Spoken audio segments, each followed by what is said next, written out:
Mula po sa institutional sector. Ako po ang inyong MC, si Malu Martin.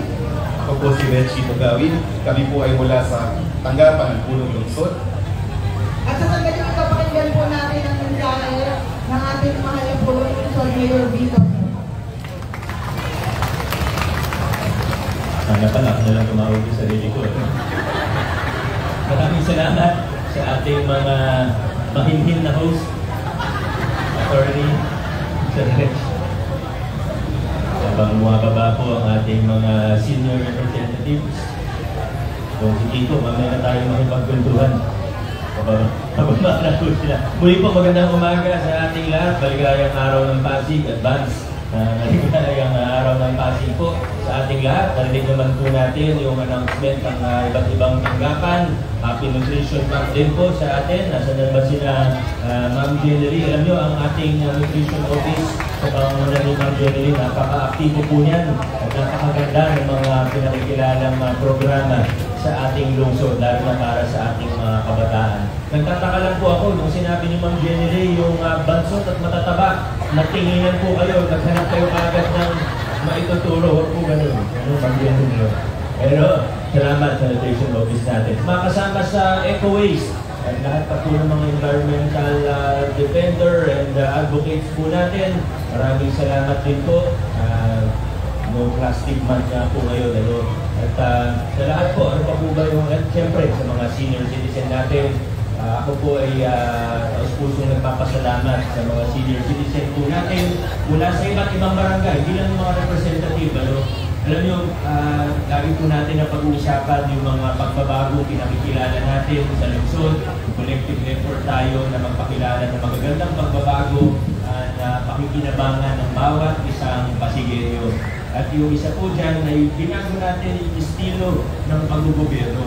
Ang isa po sa simbolo po nito, yung ginagawa natin tuwing Pasko, yung pamasko ng loob, tuwing Desyembre po, na hindi na natin dinadaan sa mga organizations, hindi na dinadaan sa mga leader, kundi diretso sa tao. Kaya sa bawat sektor, ganun din po yung iniisip natin. Pinag-iisipan natin kung paano ba natin maisasaayos o pagagandahin pa ang serbisyo ng pamahalaang lungsod natin.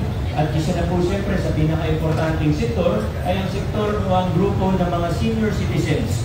Sa totoo, nung una, medyo nagkakaproblema po tayo. Yung ibang grupo ng senior citizen, nagkakaaway-away, nagkakahiwalay. Sino ba i-recognize? Sino bang dapat isali? Gusto natin inklusibong pag-gobyerno. Gusto natin kasama sila sa City Development Council. Gusto natin pagka binabalangkas natin ang budget para sa senior citizen, hindi lang para sa senior citizen, kundi ang buong budget ng lungsod ng Pasig. Pag nagdidisenyo tayo ng mga programa hanggang sa implementasyon, evaluasyon, gusto natin syempre kasama ang bawat sektor. Kasama po ang mga senior citizens natin. Kaya nag-usap po kami ng City Council po, ng iba't ibang grupo ng senior citizen. At ito po, meron po tayong naisip sa tulong ni Councilor Pao Santiago. Inamyendahan po natin ang ating Senior Citizen Code at ito po yung nakita natin na framework, ito yung nakita natin na bagong mekanismo kung saan mas inklusibo po tayo. Hindi po yung kung sino lang yung malakas na mayor o kung sino yung kaibigan ng mayor, kundi lahat ay kasama. Dito po sa pagpili ng Senior Citizen Representative, first time po natin ginawa to sa ating lungsod na lahat ng senior citizen, lahat ng senior citizen sa bawat barangay ay binigyan ng karapatan na bumoto at mamili ng kanilang senior citizen representative para sa isang bago rin na elderly council natin.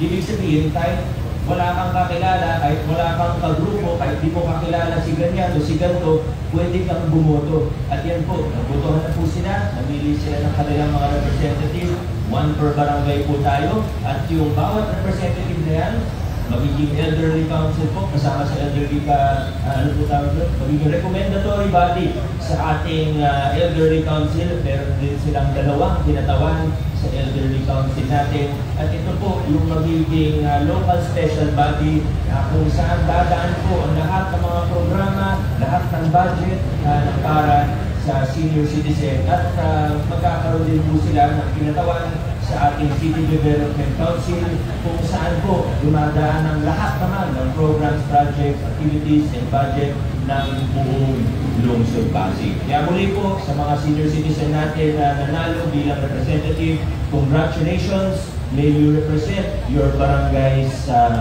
wala na pala sila. Maraming salamat po sa inyo kung nasa naman kayo ngayon. Sa inyo po lahat, muli po, happy Pasig Day. Adjourn na po tayo. Maraming salamat po lahat. Para sa ating mga national observances, ngayong buwan ay ating pinagdiriwang ginugunita ang Safety Schools Month ayon sa Proclamation number 115A Series of 1966. Ang Nutrition Month ayon sa Presidential Decree number 491 Series of 1974. Ang Blood Donors Month ayon sa Proclamation number 1021 ng 1997. Ang National Disaster Consciousness Month ayon sa Executive Order number 137 Series of 1999. Sa July 1 to 7, ang National Culture Consciousness Week ayon sa Proclamation number 1148 of 1973.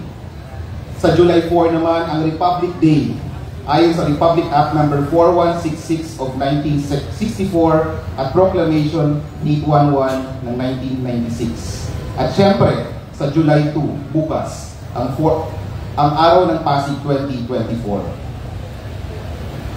Sa puntong ito, tinatawagan po para sa iilang anunsyo ang mga sumusunod. Una po, para sa anunsyo natin sa mga senior citizens, tinatawagan po si Konsehal Pao Santiago ng Committee on Senior Citizens Affairs.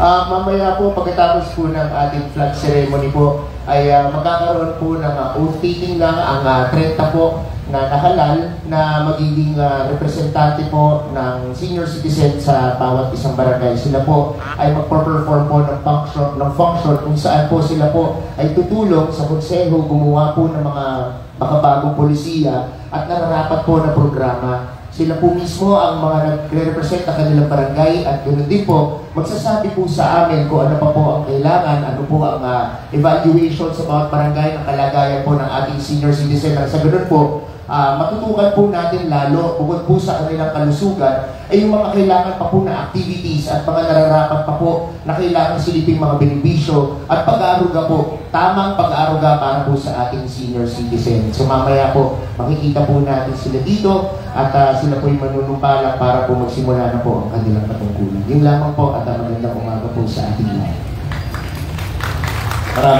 Maraming salamat, Konsehal Paulo Santiago. Para naman po sa pagdiriwang ng ating Nutrition Month ngayong July, tinatawagan po ang City Nutrition Action Officer natin, si Ms. Jenny Lee Kapalaran.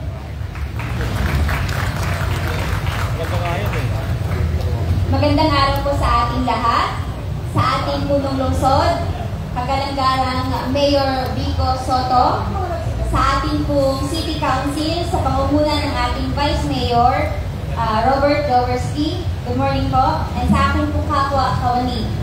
Happy Nutrition Month! Bilang Nutrition Action Officer po ng ating lungsod, formal po natin binubuksan ngayong araw ang pagsisimula ng selebrasyon ng buwan ng nutrisyon. Ito ay naaayon sa Presidential Decree number 491, ang batas na nagtatalaga sa buwan ng Hulyo bilang buwan ng nutrisyon, at ito ay para mas mapalaganap ang kahalagahan ng wastong nutrisyon sa buong bansa sa pamumuno po ito ng National Nutrition Council. Today marks the 50th celebration na may temang Sapipan, sama-sama sa nutrisyong sapat para sa lahat. Ano nga po ba ang PIPAN o ang Philippine Plan of Action for Nutrition? Maaari po ba akong magtanong sa aking kapwa Kawani, sa ating mga bisita, kung meron pong familiar sa salitang PIPAN o narinig na nila ang PIPAN? Survey lang po, quick survey, taas po ng kamay. Yung narinig na niya ang PIPAN before or familiar po siya sa PIPAN. Ayan. Ayan po. Actually po ang PIPAN, ito po ay ang pambansang plano na nagbibigay ng direksyon upang matugunan ang lahat ng uri ng malnutrisyon po sa ating bansa. Actually, Actually po, may isang survey na ginawa kung saan lumalabas na nasa 40% lamang po ng respondents ang aware sa PIPAN. So, ibig sabihin po, marami sa ating kapwa Pilipino ay hindi nakakaalam kung ano ang PIPAN at kung para saan ito. Sa quick survey ko po ngayon, halos wala po akong nakita nagtaas, maliban po siguro sa ating nutrition team po. So, nangangahulugan po ito na konti lamang ang aware po sa Philippine Plan of Action for Nutrition. Sa pagdiriwang po natin ngayon, we wanted to generate participation and commitment for PIPAN among stakeholders tulad po nating mga kapwa kawani ng gobyerno. Maaari po pala tayong makiisa o makatulong na makapagpatupad ng mga programang naaayon sa PIPAN. Dahil ang pagpapatupad po ng PIPAN ay hindi lamang responsibilidad ng isang ahensya o ng Nutrition Office. Yung pag sinabing malnutrition, Nutrition Office lang po ang may responsibilidad dyan. Ang bawat ahensya, from the national government down to the local government, kasama po ang mga non-government organization, ito pong ating mga civil society organization, even po ang ating academe, o kahit pribadong kumpanya o pribadong individual ay hinihikayat na magsama-sama upang malabanan ang malnutrisyon ng ating bansa. Lalo higit po sa ating lungsod Pasig. Ito just to share lang po, no? Last Friday, around 7:30 p.m., Councilor Eric called me at 7:30. Sabi niya, "Hello, Jen." That time, nasa taxi po ako. Sabi niya, currently I am in the meeting with a non-government organization and we are planning to have a program for malnutrition. Sabi niya, pwede mo ba akong bigyan ng data kung ano yung mga barangay na mataas ang bilang ng malnutrition? And that time, habang nasa biyahe ako, sabi ko, hindi na ako nagdalawang isip. Wala akong dalang laptop nung oras na yon. Ang sagot ko lang kay Consi, sige po, Consi, ibibigay ko kagad. Bigyan lang po ako ng ilang minuto. Then I message the team, provide to me the data, and siguro wala pang 15 minutes nakapag-send ako ng data. Right there and then, kailangan kong aksyonan. Kasi baka mamaya magbago pa ang isip mo, Consi, at ng kanyang mga ka-meeting. Kasi itong mga ganitong inisyatibo po ay mahalaga para makatulong na mabawasan po ang malnutrisyon, lalo na po sa lungsod ng Pasig. So, mahalaga pong sama-sama tayo upang makamit ang nutrisyong sapat para sa lahat. Hindi po namin kaya o kakayanin ng Nutrition Office kung kami lamang. So, bilang pangwakas po, hayaan niyo pong maibahagi ko ang tatlong pangunahing mensahe ng ating selebrasyon na dapat nating matandaan. Una, dahil bawat buhay ay mahalaga, wastong nutrisyon ay kailangan para maging malusog at produktibo. So, gabay po ang PIPAN para maisakatuparan ang nutrisyong sapat para sa lahat. Piliin po natin ang healthy diet. Nauunawaan ko po, mas madalas, unhealthy foods mas masarap, pero mas mahaba po ang buhay pag pinili po natin ang healthy diets. Pangalawa, sa PIPAN, bababa po ang bilang ng mga bansot at mataba. Dahil pag nagsama-sama po tayo, nutrisyon sapat, tiyak para sa lahat. May tinamaan po ba? Huwag po kayong mag-alala. Maganda po yung ibabahagi namin maya-maya. Pangatlo, beat the triple burden of malnutrition with the triple strategy of PIPAN. Ano po yung strategy na yun ng PIPAN? Healthy diet, improve nutrition practice, and access to nutrition and related services.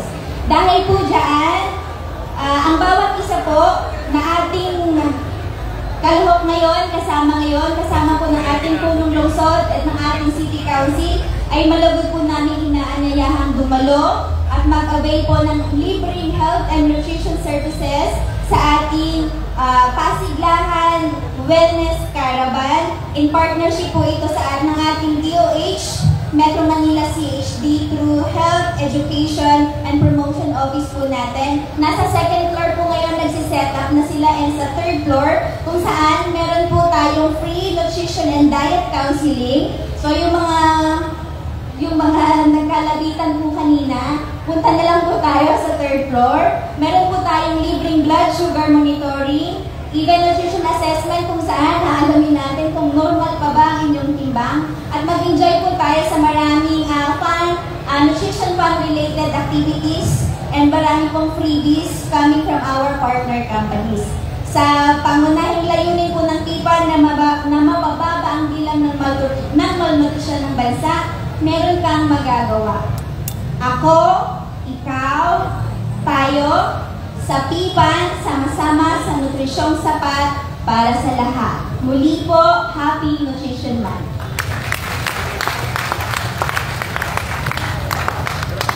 Maraming salamat po ulit sa mga paalala para sa ating Nutrition Month celebration mula sa City Health Department, Ma'am Jenny Lee.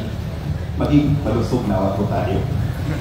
Sa puntong ito, tinatawagan din po dahil July ay Plastic Free Month. Ang campaigner mula sa ating partner na Civil Society Organization, ang National Coordinator ng Eco Waste Coalition, Binibining Lea, Austria.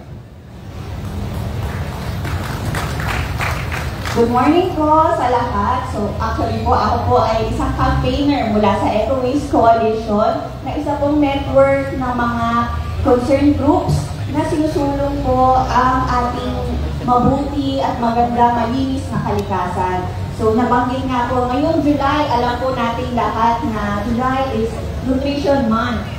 At kung hindi po natin alam, kumbaga ngayon, ini-introduce ko rin po sa ating lahat at na nandito at sa buong Pasig City na ngayong buwan din po ay ang international na celebration ng Plastic Free July. Sino ba dito ang gusto ng plastic? Sino yung mga plastic dyan? Wala naman ata. Wala dito, di ba? Wala. Lahat po tayo gusto natin walang plastic. Kaya po ngayong buwan ng July at sana inaasahan namin na simula lang dito ng partnership ng Eco Waste Coalition at ng City ng Pasig kasama yung ating mga kapartners sa Hato, sa Senro at sa SK Federation na ito ang magiging simula ng ating trabaho, ng ating celebration na mula ngayon and sa mga parating pang buwan and mga months, taon na makikita natin yung future na walang plastic dito sa Pasig. Gusto niyo po ba yun? Walang plastic? Yes, tama po. So, ngayong buwan po, iniinyayahan namin kayo. Ito po ang unang araw natin ng July at unang araw ng ating mga selebrasyon para sa buong buwan. Dito syempre yan sa Pasig.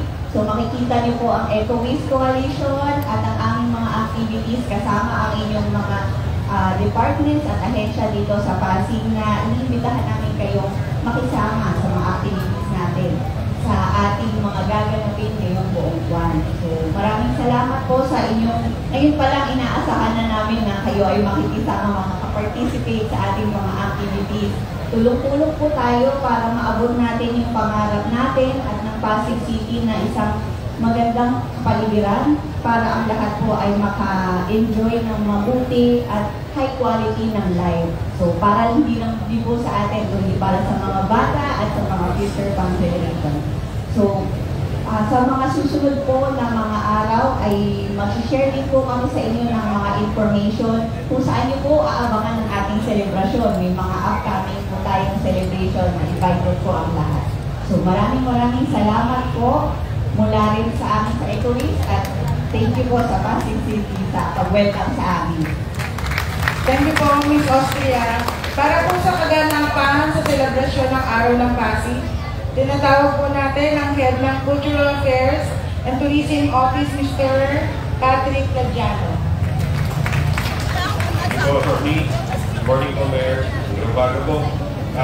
Quick lang po na reminder para sa ating Araw ng Pasig 2024. Ngayong araw po, right after ng ating flag ceremony, ay meron tayong idedeklara na Heritage Tree sa may bunga Rainforest Park. Ito po ang pang-apat na Heritage Tree sa lungsod ng Pasig.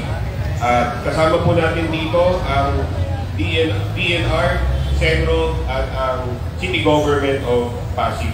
Para po bukas, ang pinaka-importante po siguro na announcement ay maalala at malaman ng bawat kawani ng ating pamahalaan na bukas po, July 2, eksaktong 6:30 ng umaga ay magsisimula po ang ating City Parade. Ito po ay taon-taon naman natin ginagawa. May instruction na po tayo na ibigay sa iba't ibang mga opisina, sa inyong mga public information officers. Pati po sa damit, yung dalawa po yung binigay na damit sa atin. Isa po ay yung suot na karamihan ngayon at yung isa po ay yung may revolving tower. Ayun po yung gagamitin ng mga kawani na nakatanggap bukas sa ating parada. So, right after po ng ating civic parade, ay susundan po ito ng high mass sa ating ICC na gaganapin ng alas 3 ng hapon. Inaasahan din po ang partisipasyon ng bawat isa sa atin. At pagkatapos po ng high mass, bandang alas 5 o alas 6 ng gabi, dito po kung saan tayo naroon, ang gabi ng pasasalamat, isang konserto para sa Araw ng Pasig 2024. Sa mga kawani po ng Lungsod Pasig, sa bawat isa, barangay, schools, CSO, non-government organization, private partners, lahat-lahat po na makikilaw. Ulitin po namin, ang parada po ay magsisimula po ng 6:30 ng umaga. Sa C. Raimundo po ang meeting place natin. Inaasahan po namin na sa Montefalco ang simula ng pila at hanggang sa Estela Maris po, yung kanto po ng Tri-City, 7-Eleven, hanggang doon po tayo. So meron po kami nilabas na information, pag alam po ng publiko o ng CSO na doon kayo sa bandang dulo, mas maigi po na doon na po kayo dumaan sa may likod ng bahagi ng C. Raimundo. Pero tayo po, kawani po ng pamahalaan ng Luzon ng Pasig ay doon po tayo sa unahan ng pila. Kaya doon na po kayo dumaan sa may Montefalco area. Muli po, maraming salamat po at maligayang araw ng Pasig po.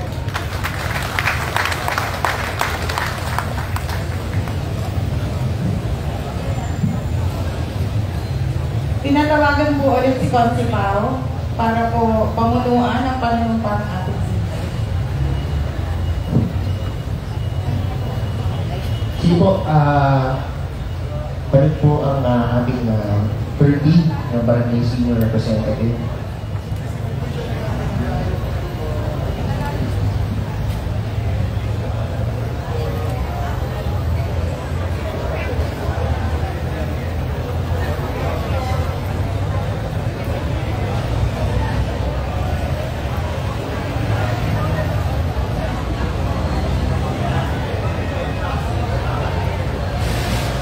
Muli po, kanina po ay nabigyan po natin ng konteksto na sila po ay first quarter po natin ng taong ito ay nagkaroon po ng election bawat barangay at gusto po natin pasalamatan ng OSCA, ang OCM, ang CSO para po sa pagtulong ng election ito.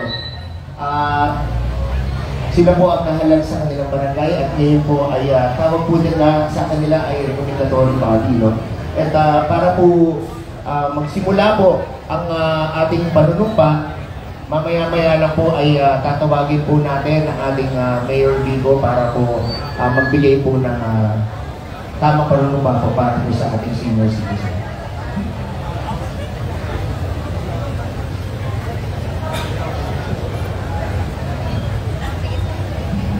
Tinatawagan ko po ang ating Mayor Vigo para po mag-lead po ng ating panunumpa sa ating mga senior citizen.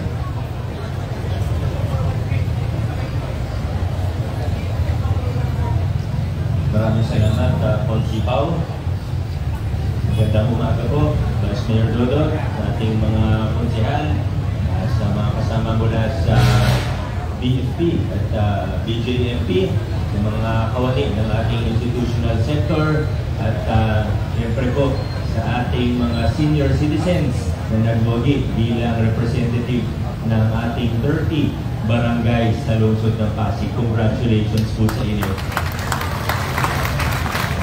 At para po sa inyong panunumpa sa katungkulan, maaari ay taas po natin ang ating kanang kamay at sumunod po sa akin. Ako si banggitin ang inyong pangalan. Na hinirang sa katungkulan bilang barangay senior representative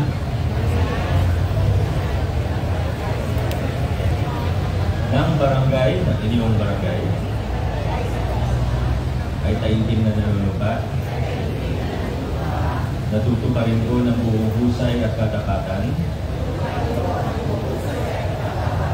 sa abot ng aking kakayaan ang mga tungkulin ng aking kasalukuyang katungkulan. At ng mga iba pang patakaran nito ay gagampanan ko sa ilalim ng Republika ng Pilipinas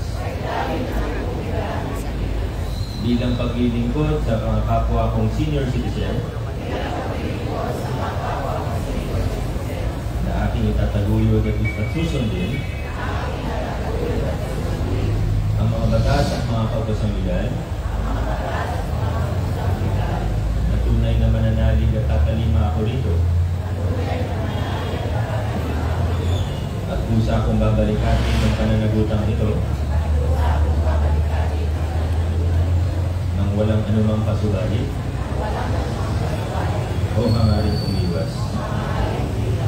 Kasi nawa ako ng Diyos. Muli po, congratulations sa ating mga bagong senior citizen representatives.